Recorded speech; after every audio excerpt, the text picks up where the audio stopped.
Kawaki is becoming the strongest character in Boruto. Amado is going to unlock Kawaki's limiters and increase his attack potency. A new Otsutsuki is potentially on the way as Amado unveiled his grand plan to recreate his daughter via Kawaki's karma, which means her DNA will now be Otsutsuki. So it doesn't take a big brain to figure out how that spells trouble for man Boruto, especially since all the Shinju need are an Otsutsuki to feed to the god tree. To let me check my notes real quick. Destroy the entire planet? Is this serious? Remember, Boruto is the one that informed Kawaki that Amado can increase his powers due to seeing the future with Kashin Koji. But instead of, casually asking politely, that's an impossible task for this dude. Like, that shit literally doesn't compute in Kawaki's brain. So he tells Sumire to relax and that all decisions will be based on his will. Firstly, by forcing Amado to give him more power, or he will die. But guess what? An Uno reverse occurs with the genius scientists activating the secret code to put my guy Kawaki to sleepy time. Time for night-night. So essentially, Kawaki goes night-night for the third time, which only lets us know that Kashin Koji's presumption all the way back in chapter 44 was correct. Remember when he saw Delta shut down? And Koji said, I suspect I've been similarly programmed to turn off via a emergency code. Well, this applies to all of Amado's creations. Now we're gonna switch back to Kawaki waking up from his nap. Amado ends up agreeing to make Kawaki the strongest because he did not foresee the existence of Shinju, but there's a condition that comes with it. He explains that the new cyborg he created in Konoha is not Delta. Instead, it's a clone prepared for his daughter Akebi to resurrect in. So get ready, ladies and gentlemen, we've been waiting years, and I mean freaking 4 or 5 years to find out what Amado's true plan is. We've been thinking this man is so sus, smoking ciggies all day. What is his plan? Well, listen. In the past, Amado believed he could bring his daughter back to life by cloning her and transferring her memories into a new body, preserving her brain in the process. So instead of working on a cure for her disease, he pinned all his hopes on this method. However, his dream shattered when the clones he created, later named Delta, turned out to be entirely different individuals. Although they looked like Akebi, his daughter, and shared her memories, they lacked her personality and essence. So a desperate Amado repeatedly tried to recreate Akebi's personality, but it failed every time. Eventually, he broke down, realizing that his daughter was truly gone forever. At his lowest point, that's when Jigen came in, offering Amado a chance to bring Akebi back to life on the condition that Amado help him with his plans. But since Kawaki has unlocked Ishiki's dojutsu and has his karma, he can make this wish finally come true by implanting Akebi with a karma of his own, as his daughter's data is inside of it. So over time,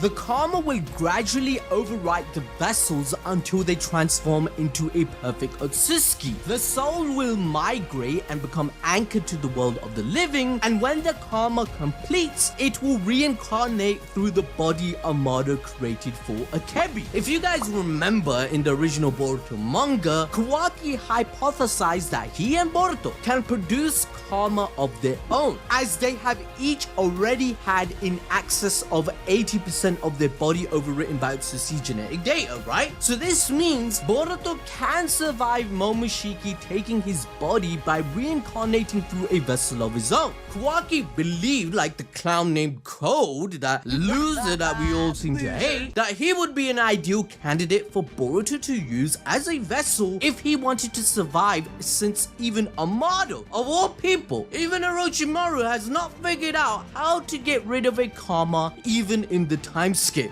But this is where things go wrong yet again. Now this deal, it poses a major problem. Boruto's strength is tied to legacy and destiny. He inherits incredible power through his bloodline, and this inheritance grants him immense abilities but comes with heavy burdens such as the tragic prophecy that Momoshiki foresaw. Now unlike Kawaki, Boruto's journey involves training to master his inherited powers whilst resisting the influence of his destiny, emphasizing perseverance and self-control. Kawaki, on the other hand, embodies the use of technology to achieve power. His strength is not inherited but engineered. As a result, his reliance on these enhancements reflect his rejection of traditional ninja ideals and highlights his ruthless approach to achieving his goal. However, this dependence on technology also makes him emotionally isolated by everyone, driven by fear of losing what he has gained. For example, Naruto. So the contrast between Boruto and Kawaki that Kishimoto is trying to cook up a gourmet meal is basically exploring the cost of power, because at the end of the day, we know Kawaki is crazy. He sealed Naruto for God's sake for how many years and lied to the whole world for the sole purpose of wanting to kill all Otsutsuki. So even if he helps bring Akebi back, she can become an Otsutsuki, which means he will kill Amado's daughter as well. Now this is where Kawaki makes a great point in chapter 18. Like, it's stupid, and I mean stupid, to risk reviving Amado's daughter right now, as it will only increase the number of threats. Instead, he lists the order of people that have to die before that can even happen. The Shinju are first, Code comes after, and then it's Boruto, which is why the time skip scene that has clickbaited all of us for 6 goddamn years is gonna occur. Now Kawaki, he doesn't care if he's near immortal. He's like, bitch, I don't care if I die. Nor does he even plan to survive. He even told Naruto, when I unseal you, my father, you can kill me, but at least I saved the world and you get to live. He don't even care about his own life. He only wants to be a bigger monster than them. Now this is cute. Editor, please cue the clown music right now, please. Because what I don't understand with Amado's literal big ass brain and shit, someone that literally cloned Jiraiya from the bottom of the ocean, nowhere to be found, even by Kabuto and Orochimaru. Someone that created sentient conscious people. My man created dimension machines. And my man literally analyzed the remains of the Otsutsuki god to transplant his DNA to imprint Shinjutsu onto other Kara members. Yet somehow Amado doesn't realize, wait a goddamn second. Why don't I just clone a Renengan and force someone to use the Samsara of Heavenly Life technique to bring his daughter Akebi back? Like Madara was dead for a long ass time and came back to life thanks to Obito being forced to use it. So how is it out of character of Amado to do the same? He used Koji like a tool and is willing to stake the world for his daughter to come back.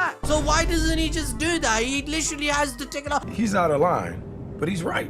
Bro, they have cloned Mangaka Sharingan how many times? Look at those kids in Boruto. How many Mangaka Sharingan? You telling me this guy can't clone Rinnegan? Guys, you need to explain this shit in the comments for me, man.